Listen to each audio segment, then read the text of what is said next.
I'm the founder and CEO of IAVA, the Iraq and Afghanistan Veterans of America. We focus on education, employment, healthcare, and building community for this new generation of veterans. As we have this interview and people go jogging behind me here in beautiful New York City, there are folks fighting and dying in Afghanistan right now. So I think we've got to keep things in perspective. I joined the Army back in 1998 because I wanted to serve. My grandfather had been drafted during World War II and spent 3 years in the South Pacific. My father was drafted in 1968. I felt like I had an obligation to give back. Our troops are really often unsung heroes. There are only about 2 million of us who served in Iraq and Afghanistan, but about 20 million veterans of all generations. After 9/11, I think it was a confusing time, it was a frightening time.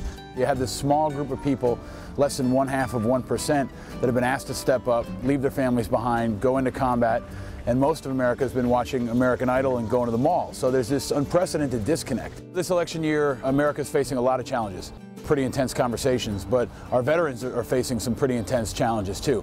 About 1 in 5 of the veterans coming home will have a traumatic brain injury or post-traumatic stress disorder. Right now we're losing more folks to suicide than we are to combat. Veterans coming home from Iraq and Afghanistan are facing a 17% unemployment rate. That's outrageous. If you're below 30, that percentage is closer to 30%. And there are issues like VA reform. You've got over 800,000 veterans who are waiting for their disability claims in a backlog system. So it's an example of how government doesn't work. Young veterans are coming home to a very high unemployment rate, but they also have tremendous skills. Think about the values that are built into the ethos of the average American service member: leadership, duty, respect, honor, integrity, courage. And we believe that this generation of men and women coming home can instill those values in businesses and in communities around the country.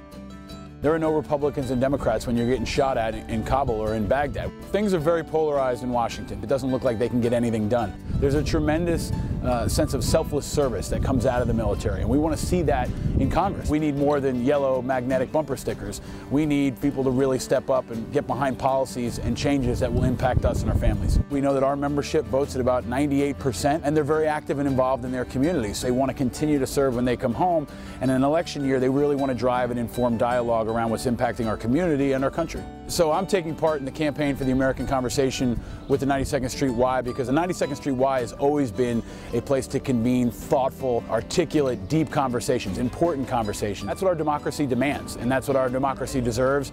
And I'm honored and proud to be a part of that conversation. I hope that this conversation will continue.